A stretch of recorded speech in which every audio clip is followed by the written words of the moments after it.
Bonjour ou bonsoir à toutes et tous. Je suis toujours au Costa Rica, au même endroit, sur la péninsule de Osa.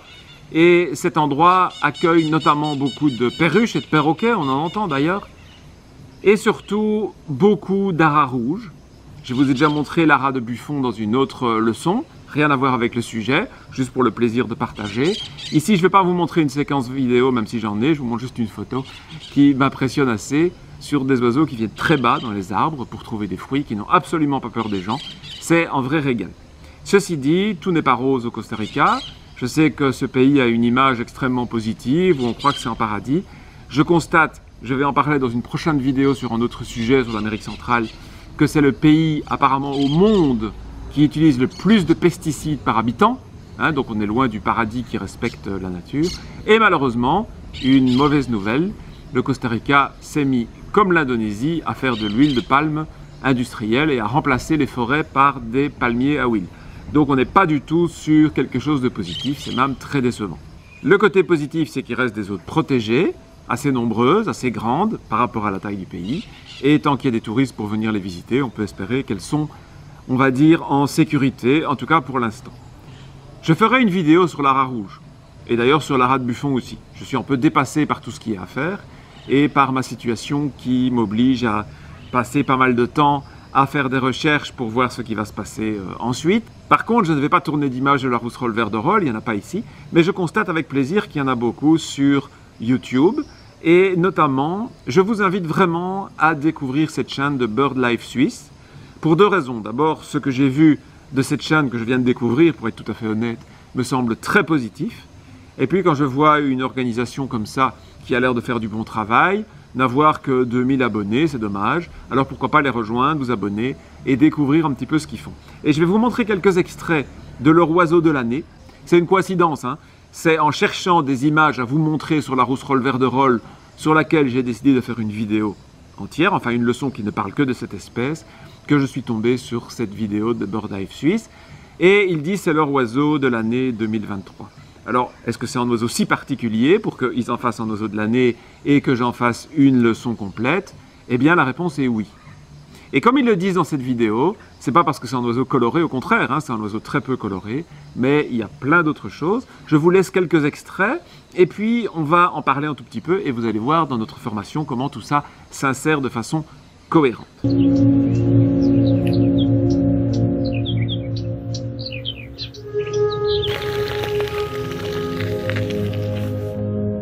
Ce n'est pas par son plumage que cet oiseau fascine, mais par son mode de vie. C'est un véritable virtuose de quelques grammes, capable de parcourir 2 fois par année plus de 10 000 km entre ses sites de reproduction européens et ses zones d'hivernage au sud-est de l'Afrique. Partons à la rencontre de ce migrateur extraordinaire. La rousserolle verderolle est avant tout célèbre pour la diversité extraordinaire de ses chants. C'est une championne des imitations. D'ailleurs, des fragments de plus de 200 autres espèces ont été détectés dans ses vocalises. Et elle ne se limite pas qu'aux espèces de chez nous. Elle apprend également à imiter de nombreuses espèces qu'elle côtoie sur ses quartiers d'hivernage, apportant un peu d'Afrique à l'ambiance acoustique des campagnes suisses. Avec l'extrait suivant, vous allez découvrir les talents d'imitation de notre rousserolle verderolle. Entendez-vous ces imitations d'oiseaux d'Europe centrale et d'Afrique?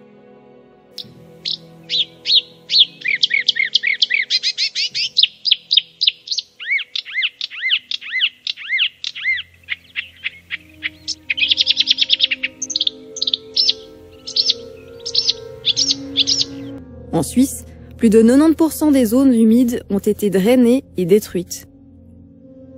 Aujourd'hui, la plupart des rousserolles verderolles ne nichent plus que dans de rares zones protégées, isolées. Nous nous devons de restaurer les écosystèmes détruits par le passé et de créer de nouvelles zones protégées lors de la planification de l'infrastructure écologique. Voilà, donc vous voyez, c'est un oiseau passionnant par son chant. J'ai un hyménoptère là qui me rend visite. C'est un oiseau qui est capable de faire des imitations, mais il y en a d'autres qui font des imitations. La rousserolle verderolle a la particularité de faire un chant varié, qu'elle est capable de composer elle-même, donc elle a sa propre imagination, Mais pour enrichir son vocabulaire, eh bien, elle va puiser dans le paysage sonore qu'elle connaît en Europe et en Afrique. C'est quand même assez unique. Et donc, ça permet à des experts, à des gens qui connaissent les chants et les cris des oiseaux africains, c'est mon cas, puisque c'est la zone où, même si je suis en Amérique centrale maintenant, où je connais toujours le mieux les oiseaux, c'est l'Afrique, eh bien, quand une rousserolle verderolle chante autour de chez moi, puisque j'ai habité longtemps la Belgique, je suis belge, je vous le rappelle, où il y a une très bonne population de rousserolles verderolle. J'espère que ce n'est pas en pleine diminution, d'après ce qu'ils disent en Suisse, ça va plutôt mal. En Belgique, en tout cas quand j'y habitais, il suffisait d'un petit fossé d'ortie et on avait nos rousserolles verderolle qui chantaient au printemps. Eh bien, je pouvais dire plus ou moins dans quelle région d'Afrique avait hiverné cette rousserolle, selon les espèces qu'elle reproduisait. Donc vous voyez, c'est quelque chose d'assez intéressant. Je vous invite, j'insiste, à aller voir cette vidéo en entier. Je pense que vous y apprendrez beaucoup. Vous lui mettez un petit pouce, vous vous abonnez éventuellement à la chaîne. Bon, ça, je ne vais pas vous y obliger, évidemment, mais je vous encourage. Je n'y ai aucun intérêt, c'est vraiment parce que je trouve que c'est du bon travail. En tout cas, sur ce que j'ai vu jusque-là, je n'ai pas vu toutes les vidéos qu'ils ont publiées. Maintenant, il y en a d'autres. Et je pense que c'est une bonne idée, quand on veut faire une formation à distance sur les oiseaux, d'utiliser les outils sur Internet. Voici une toute petite chaîne que je ne connais pas, je ne sais pas s'il y a d'autres vidéos, je suis tombé dessus, j'ai écouté, j'ai pris un extrait de la rousserolle verderolle.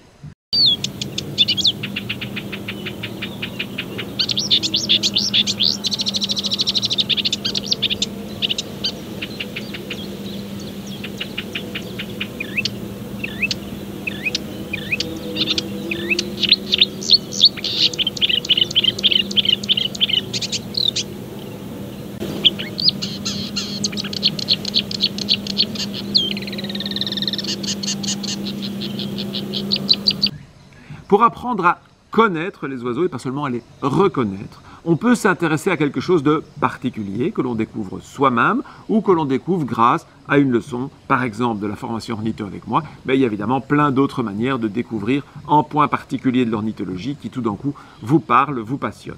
Ça peut être sur une autre vidéo, ça peut être sur le terrain avec un ornithologue, etc.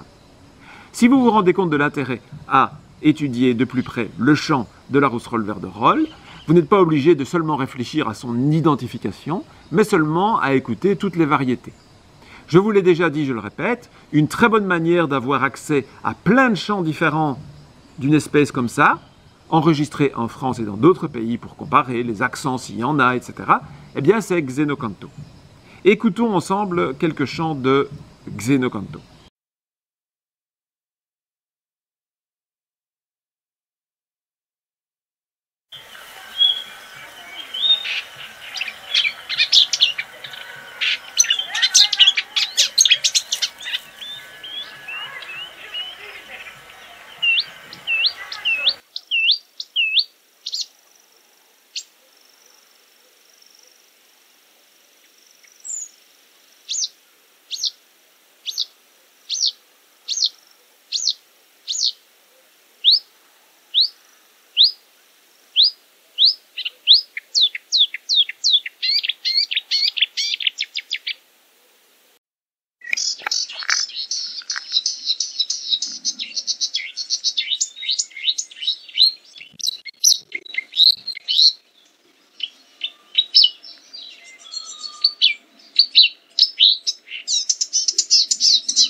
On peut aussi écouter des cris.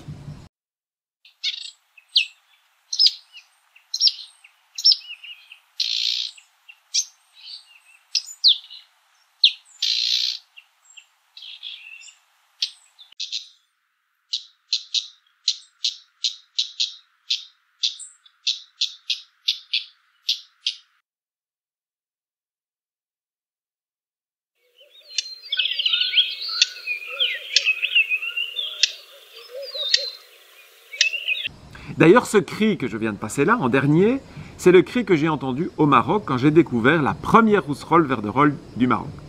Lorsque je voyageais régulièrement au Maroc, où j'emmenais mes groupes, j'ai découvert, avec un groupe d'ailleurs, une rousserolle verderolle, et l'identification était très difficile. J'ai dû passer des heures pour démontrer que j'avais effectivement vu une rousserolle verderolle, que je ne m'étais pas trompé avec une rousserolle effarvate, qui est une espèce commune au Maroc, éventuellement même avec l'Hippolaïs obscur, qui peut se confondre avec la rousserolle vert d'Europe. J'avais découvert d'autres oiseaux pour le pays. J'avais notamment eu la première observation du fuligule à tête noire, qu'on appelle aussi petit fuligule, qui est une espèce commune en Amérique du Nord, qui s'égare de plus en plus souvent en Europe, ou en tout cas, on arrive mieux à les identifier qu'avant. Et apparemment, l'observation que j'avais faite au Maroc était non seulement la première du Maroc, mais même la première d'Afrique du Nord, voire de toute l'Afrique continentale. Il y avait peut-être des observations aux Canaries, quelque chose comme ça. Donc, c'était une autre époque. La dernière fois que j'ai été au Maroc, c'était il y a environ 15 ans, un peu plus.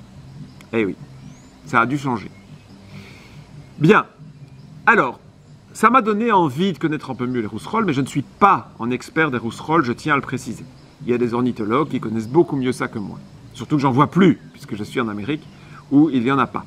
C'est une famille d'Afrique, d'Asie et d'Europe. On va rentrer dans les détails de cette famille la semaine prochaine. On va faire ça en 3 fois, parce que c'est vraiment une famille complexe. Je dirais même qu'identifier la rousserolle vert-de-rôle, c'est peut-être la plus grande difficulté pour la distinguer avec la rousserolle effarvate, aussi avec la rousserolle des buissons, dans les régions où il y en a, mais on peut de temps en temps voir la rousserolle des buissons en Europe de l'Ouest. Eh bien, distinguer ces espèces est peut-être la plus grande difficulté en identification visuelle de toute l'Europe occidentale. Donc vous voyez une première raison de faire une vidéo rien que sur la rousserolle vert-de-rôle. La deuxième chose, c'est que pour des oiseaux aussi complexes, il faudrait que j'ai des fiches d'un niveau supérieur pour que vous ayez vraiment une bonne référence. Je ne sais pas que ma fiche est mauvaise, c'est qu'il faudrait vraiment qu'il y ait plus de diversité de photos, qu'on voit bien tous les détails, qu'il y ait des pages comparatives avec la rousserolle effarvate, avec la rousserolle des buissons. Voyez, vraiment que vous ayez tous les outils. Et pour ça, vous pouvez m'aider. Et c'est pour ça que ce mardi, nous allons partager que des photos de rousserolle vert-de-rôle. C'est un peu en test, c'est la première fois que nous faisons comme ça en thème sur une seule espèce. Dans notre cours, on parle très peu des champs. Il faut bien choisir des sujets. Il faudrait une formation complète rien que sur les champs des passereaux, par exemple. Donc dans une formation générale, on ne peut pas tout aborder. Mais le chant de la rousserolle vert-de-rôle, maintenant on est au printemps, on doit en parler. C'est un oiseau qui n'est pas rare, c'est-à-dire qu'en Suisse, comme ils le disent dans la vidéo de BirdLife Suisse, la population est faible parce qu'il y a peu de milieux qui lui conviennent, mais c'est en pays de montagne et la rousserolle vert-de-rôle est un oiseau plutôt de plaine, c'est-à-dire que les densités sont beaucoup plus fortes en plaine qu'en montagne. Je sais que dans certaines régions, notamment dans l'est de la France, c'est un oiseau qu'on peut voir par exemple dans les Vosges, à certaines altitudes, mais vous avez dans les plaines de Belgique par exemple, du nord de la France et de l'ouest de la France, vous avez des très belles densités de rousserolle vert-de-rôle. C'est un des oiseaux qu'on entend le plus au printemps, quand on est dans les beaux milieux. Évidemment, si vous allez en forêt, vous n'allez pas l'entendre, ou très peu. Mais si vous allez dans les zones cultivées qui ne sont pas trop intenses, où il n'y a pas trop de pesticides, évidemment, ça détruit presque tous les oiseaux. Vous savez, l'agriculture industrielle, c'est une catastrophe. Mais il suffit d'un petit fossé avec des orties, et vous avez de la rousserolle vert-de-rôle. Et donc, en des objectifs poursuivis avec cette leçon, d'ailleurs, j'ai déjà eu des commentaires dans ce sens sur le groupe inconditionnel, on m'a dit « Ah oui, mais cet oiseau-là, j'ai pas de photo, je ne l'ai jamais vu. » Mais si vous ne l'avez pas vu, c'est parce que vous ne le connaissez pas bien ou vous ne l'avez pas assez cherché. Et donc j'espère que cette leçon va vous donner envie de découvrir ce chanteur extraordinaire que vous avez sans doute loupé jusqu'ici alors qu'il est là. Il y a très peu de chances, de malchance, que vous viviez dans une région où il n'y a pas de rousserolle vert-de-rôle parce qu'il y en a à peu près dans toute la France. Regardez, je vous mets une carte qui vous donne une idée des endroits où on peut la rencontrer. Vous voyez, probablement qu'il y en a chez vous. Et en Belgique, je vous dis, c'est un oiseau particulièrement commun. Voilà. Alors, aujourd'hui, on ne va pas faire le cours sur la distinction avec la rousserolle effarvate. J'espère par contre que vous allez m'envoyer des photos sur le groupe inconditionnel, mais ça peut être sur un autre groupe, sur Formation Ornitho par exemple, ou Ornithopassion.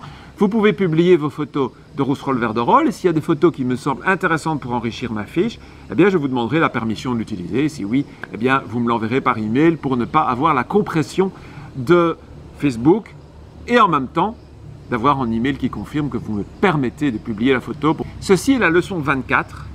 La leçon 23 a pas mal d'exercices, déjà sur les insectivores furtifs, en particulier les fauvettes. Je vous invite à faire ces exercices rapidement. Et avant la semaine prochaine, je rajouterai des nouveaux exercices dans lesquels il y aura la rousserolle vert-de-rôle. Mais comme c'est la seule rousserolle que nous étudions, il faudra la distinguer des pouillots, des fauvettes, mais pas des autres rousserolles. Donc ça vous préparera déjà à la suite. Mais pour bien avancer, faites s'il vous plaît les exercices de la leçon 23 et comme ça on peut avancer. Donc, à ce stade, qu'est-ce que je vous demande? Partagez vos photos de rousserolle verderolle si vous en avez, puis si vous avez fait une erreur d'identification, c'est pas grave, on en discutera, il ne faudra pas supprimer la photo. Et faites les exercices de la leçon 23. Pour l'instant, ça y est, et puis je partagerai dans les groupes, d'ici quelques jours, des nouveaux exercices qui incluent donc la rousserolle verderolle. Je vous remercie pour votre attention, je vous remercie d'avance pour toutes vos photos, pour les fauvettes ça a été un grand succès, et je vous dis à bientôt.